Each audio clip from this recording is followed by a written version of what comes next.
이 위대한 구원. 크로스포인트 주니어 처치에서 전해드리는 이 시간, 담당의 Darin Pantley 형제입니다.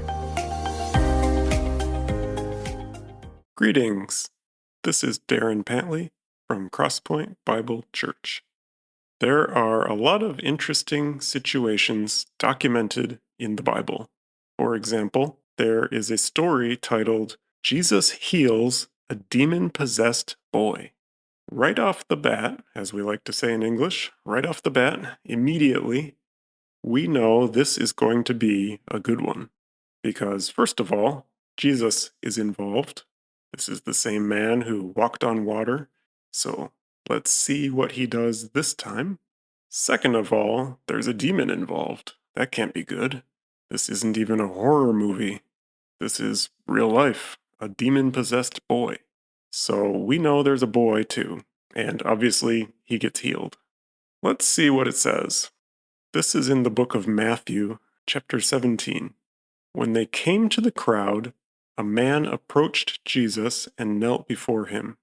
"Lord, have mercy on my son," he said. I wonder what Jesus saw when he looked at the boy. We already know he's demon-possessed. What does that look like? Can you even tell from physical appearance? The man knelt before him in a humble sign of submission. He's not bossing Jesus around. He's not forcing him to do anything. The man is simply asking for help in the best way he knows how, with utmost respect. I think those details matter. Imagine if the man had said, "Yo, Jesus, you need to heal my boy right now." Instead, the man said, "He has seizures and is suffering greatly. He often falls into the fire or into the water. I brought him to your disciples, but they could not heal him." So we see he is a proactive kind of guy. He has been trying to find a solution. According to the man, Jesus' disciples already tried to heal the boy, but they couldn't do it. What do you think they tried? Maybe a quick prayer? Maybe they saw the boy's condition and immediately lost all hope? And what do you think Jesus thinks about their attempt to heal the boy? Does he say, "Good job, guys, you did your best"? Does he smile at his disciples and give them a pat on the back for trying? Not exactly. "You unbelieving and perverse generation," Jesus replied. "How long shall I stay here with you? How long shall I put up with you? Bring the boy here to me." Jesus rebuked the demon, and it came out of the boy, and he was healed at that moment. Well, that was easy. Jesus didn't have any problem driving out that demon. Then the disciples came to Jesus in private and asked, "Why couldn't we drive it out?" That's a good question. I noticed they asked him about it in private. Maybe it was just easier to talk to him that way, away from the noisy crowd. Or maybe they were embarrassed, so they were asking Jesus off to the side. Who knows?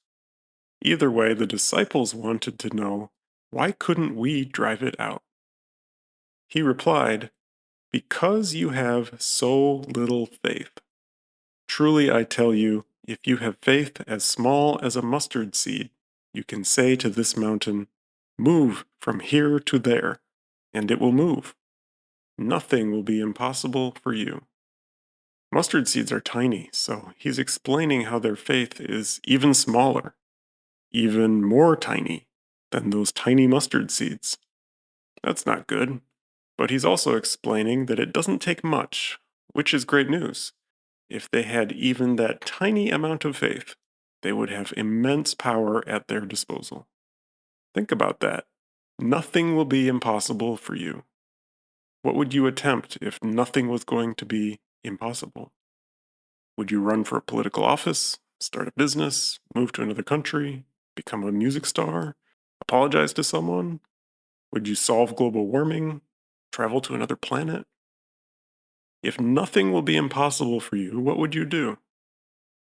We know this is power provided by God, so obviously our plans need to line up with His. We can't start a global crime network or pray that everyone will die, but we can pray for healing. Jesus said we just need faith as small as a mustard seed. How about the sins that separate us from God? A little faith can take care of that too. How big is your faith? 지금까지 크로스포인트 주니어 처치에서 전해드렸습니다. 언어와 문화의 장벽을 없애고 실시간 동시 통역이 제공되는 크로스포인트 주니어 처치의 주일 예배 시간은 오전 11시이며 교회에 대한 안내는 847-212-6775로 문의해 주시길 바랍니다.